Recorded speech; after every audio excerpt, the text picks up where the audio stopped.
Hello everyone, this video is different than my usual videos.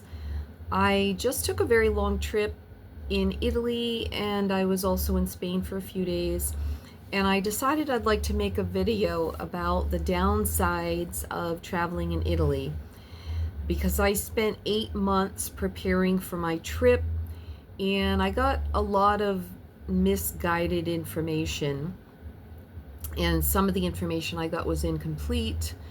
And I think that a lot of what I saw on other YouTube videos as well as in Facebook groups was idealized. So this is my video to help prepare other people who might be planning on traveling to Italy. I'm not going to really spend time talking about Spain because I was only there a couple of days, and I'll just say that in many of the things I'll be talking about, Spain was pretty much the same as Italy. So the first thing that happened, and this isn't necessarily the fault of Italy, I will say that, at least the first part of it, is that my phone company gave me the wrong information. And even though I spoke with 3 different people who all assured me I'd be able to get a SIM card, but not an eSIM, I had to get a physical SIM.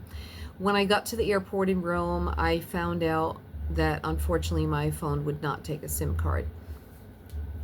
So the piece of it that I feel was problematic in terms of Italy itself was that I was in Rome for the first 3 days of my trip and I could not find a cell phone store anywhere. And I was shocked because it's one of the most heavily traveled cities in the world, and there were so many tourists that go there. If I had to guess, I'd say millions of tourists go there every year. And the fact that there's no cell phone store was just bizarre to me, especially because many people end up having to buy a cell phone there in order to have European minutes if they would like to make phone calls locally.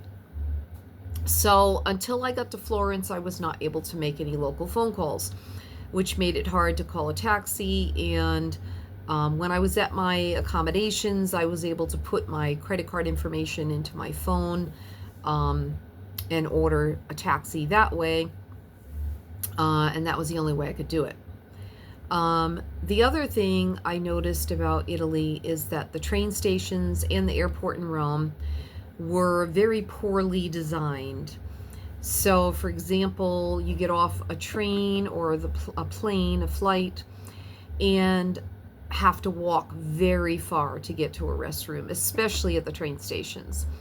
I found that the bathrooms were like diametrically opposite from the exit to the train station.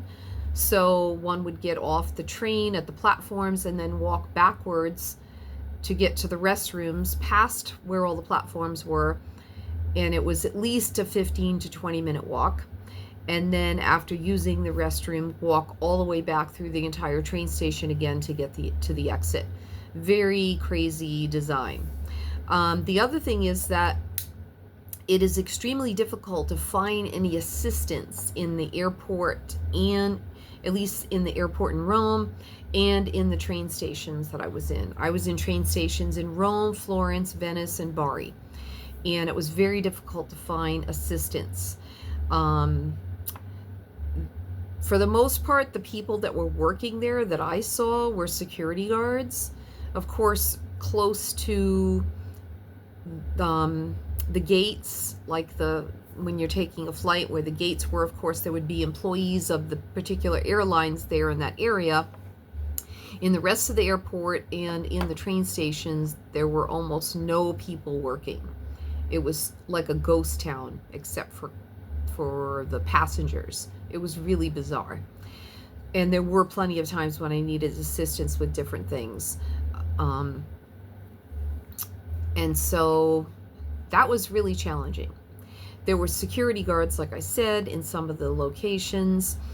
However, the security guards were focused on doing security, and also most of the security guards, because of the nature of the work they did not speak English at all, or perhaps just a little bit. And I learned as much Italian as I could before I took this trip.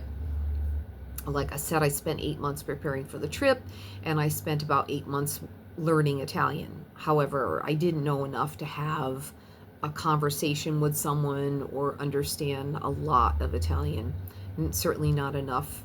I wasn't anywhere near fluent. I mean, nobody's going to learn a language in 8 months, almost nobody. Certainly not me at my age, in my mid 60s. So that was very challenging, made everything very, very difficult during my time when I was taking trains and planes. And then there were 2 different times there were train strikes during my trip. I was in Italy for almost 3 weeks. And one of the times I was waiting for a train for an hour, and it kept saying on the marquee RIT, which stands for ritardo, which means late, delayed. So I kept thinking it was late, as many of the trains there are, so I kept waiting and waiting. And then finally, after so much time went by, I think the train just disappeared from the marquee completely, and I thought, okay, something's wrong. So then I went to try to find somebody, and that was one of the times I was looking, couldn't find anyone that knew what was going on. Finally, I stumbled upon, miraculously, some woman who worked for another train company, and she told me that that particular train company was on strike. And then she sold me a ticket for the train company she worked for, and I was able to get another train. By the way, they don't give you refunds. If the train gets canceled for any reason, no refund. And some of those train tickets, especially for longer distances on the high-speed rails, are kind of pricey. It could be $30, $40, $50. So I did finally get on a train a couple of hours later, and I was concerned because I was going to Florence and I was staying in a hostel, and I had to check in by a certain time. It's not like a hotel where you can just check in anytime, 24 hours a day. And then the other thing I noticed about Italy, everywhere I went, was that the streets smelled like sewage quite badly. And apparently the sewage systems are very old there. Some of the systems are hundreds of years old. So I guess there were leaks in the pipes or something. So that was pretty bad. The car exhaust was horrible. I don't know if everyone would notice that. I never heard anybody else mention it, but there was a lot of air pollution from all the vehicles. And I live in California, so, there are pretty high emission standards here. So I don't know if I noticed it more than people from other states might notice it, but I noticed it quite a bit. And I also have asthma, and I have a lot of chemical intolerances. So it was a lot of things sort of piled on top of each other. So there was the car exhaust, but also a lot of cigarette smoke. So 25% of the population of Italy smokes, 30% in Spain, compared to the 5% of the population in California. So huge difference. So there was cigarette smoke all over the place, and I had to wear a mask outdoors, and some of the smoke still got in through and around the mask. And also, pretty much from what I could tell, 99% of the men wore cologne in Rome, and they all wore the same cologne for some strange reason. Many of the women wore perfume, and I noticed when I got to Florence, for some reason, more women wore perfume there, interestingly. And then I didn't notice too much in Venice, but Venice was not quite as crowded, and there's a lot of water there, and there was more of a breeze, that sort of thing. So that part of it wasn't quite as bad. Still a lot of smoke, though, cigarette smoke. So because of that, I had 2 severe asthma attacks, like life-threatening asthma attacks during my trip. That was pretty horrific. And I was going through my asthma inhalers like crazy. I normally use maybe 1 puff a week at home, and on this trip I was using a minimum of 5 or 6 puffs a day, except for when I did have those severe asthma attacks. I used a lot more, and it was just really bad. I was having trouble breathing all the time. On the flights, of course, it was horrific. flying from like Rome to Barcelona and Barcelona to Madrid. Those were particularly difficult, especially the one from Barcelona to Madrid. It was thick with cologne, that flight. So those are some of the difficulties I had. Getting a taxi was something else that was extremely difficult. If you're out and about, waving a taxi down is very, very difficult. It's not a good way to get a taxi. If you're able to order one online, I don't remember ordering taxis online when I was in Rome, Florence, and Venice. I'm not sure why. I don't even know if I did that till I got to Spain, but I just don't remember. I just remember like trying to wave taxis down on the streets, and there are specific areas where taxis will stop, and there are signs there typically. I think they were blue, and if you're standing in one of those spots, they'll pull over. Like, they're not legally allowed to pull over in certain areas because they could slow traffic down or block traffic or whatever. So you have to go to one of those spots, but you have to figure out where they are and just kind of, I don't know, aimlessly wander around until you see some of them. Which leads me to the next thing. The streets in Italy, most of them do not have street signs. I mentioned this to someone and they said, well, the street signs are on the sides of the buildings. It's like, yeah, I know. Most of the buildings do not have street signs on them. Maybe, depending on the area, 1 out of every 7 to 10 buildings, intersections, will have a street sign on it, a street name, the name of a street. It's not really a sign, it's like the name of the street carved on the side of the building, or sometimes it's like a plaque on the side of a building. So most of the streets are unmarked, and it made getting around horrific. I got lost so many times. It was ridiculous. Absolutely horrible. I spent most of my time wandering around, wondering where I was. And it's not practical to take a cab everywhere. Like, for example, if I'm walking and it's a half a mile walk to go see the Trevi Fountain, I'm not going to take a cab there. And there are certain areas in Italy where the streets are too narrow and the taxis can't get down them. And then, of course, in Venice, you have to take water taxis, and they don't go to every single area. And it's difficult to find a water taxi. So that part was very challenging. Let's see, what else can I tell you about Italy? And again, I'm not trying to be like a downer. There were some things about it I liked, but this video is focusing on the things that are challenging so that people can be prepared.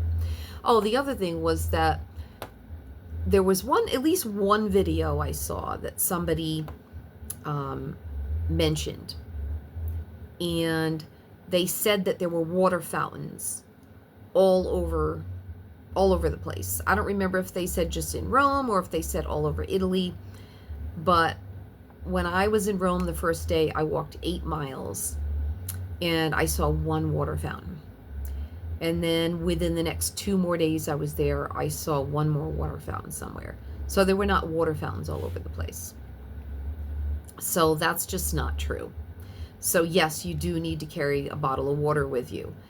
And once you get to a restaurant, if you're going to eat lunch or dinner out, which traveling you probably will be, I ate all my meals out, then you can get water at the restaurants. They typically have bottled water they'll bring to your table. There is a charge for it, but it's good water. Sometimes it's Perrier, sometimes it's some other kind of like spring water or something. And it's usually a pretty good sized bottle. It's enough for 2. I was traveling alone, but I had a small like 16-ounce plastic bottle, and I would be drinking that as I was walking around going to tourist sites and doing things. And then it would be empty. I'd go get lunch and I'd drink half the big bottle of water at my lunch table, and then I would pour the remainder of the water into the 16-ounce bottle and fill it up again. And then I would do that after dinner as well. So once I figured out a system, I always had enough water. I'm sure you've already seen other videos that tell you that the bathrooms, sometimes you have to pay. A lot of times you have to pay to get into them, especially if they're regularly cleaned and stocked with toilet paper. If it's a free bathroom, there's a good chance it'll be out of TP. So make sure you're carrying tissues. And that I already knew. And of course, I went prepared, and I had little Kleenex packets that I kept with me when I was walking around. And you also want to keep some coins, euro coins, with you, because not all the bathrooms that are pay bathrooms take cards. Most of them take credit cards, but some of them don't. So you need coins. So the other thing is that, and again, this could be because I didn't have a phone for the first 3 days when I was in Rome. And so I didn't have a way to, and also because of the street signage problem, I didn't have a way to find my way around very easily. So I couldn't go to the restaurants I wanted to go to, that I had planned to go to. So I just had to eat at whatever place I happened to be walking past. So it could have been they were all tourist traps, I don't know. But the food was horrible. The food in Rome, Florence, and Venice. Venice, I had something that was mediocre at one restaurant, and I had some halfway decent pizza at another restaurant. But not better than anything I've had in New York or Rhode Island or the Northeast. In fact, I've probably had some better pizza in some areas in the Northeast here in the United States. So the food was not good. The gelato was horrible in Rome. I tried 2 different places. It was just like this gooey junk with sugar in it, and it was almost tasteless. Then when I got to Bari in southern Italy, which is kind of near the heel of the boot, on the Adriatic Sea, the food there was really good. I will say that. It was very good. But until I got there, the food everywhere else I went was terrible, and like I said, with a couple of exceptions, mediocre to so-so or okay in Venice. So that's my video on the challenges of traveling in Italy. So if you're sensitive to cigarette smoke and perfume and cologne, you will get bombarded with that. If your lungs are compromised, if you have asthma or chemical sensitivities, it's going to be very difficult for you even with a mask on. And if you're challenged in terms of, if you're directionally challenged, if you have a hard time with road maps and that sort of thing, it's going to be very difficult for you to get around. And even with Waze or Google Maps, or I guess Apple has their own special direction kind of thing, but I don't have an iPhone. I've heard that can be better, but I don't have an iPhone, so I didn't have that. So I was using Google Maps. But without the street names on the buildings or street signs, it's not very helpful at all. So hopefully if you go to Italy, you'll have an easier time of it, and hopefully some of the information I've shared here has been beneficial and will help you have a more prepared trip. And by the way, in terms of maps, after I came back, somebody mentioned to me that Rick Steves has maps, European maps, and they're supposed to be pretty good. But again, they're probably like, they have landmarks on them and things like that, and they have the street names, but like I said, there's no street names on most of the streets. So I never saw the map, so I don't know how good they are, but I've heard they can be beneficial. So that might be a way to go. All right, take care.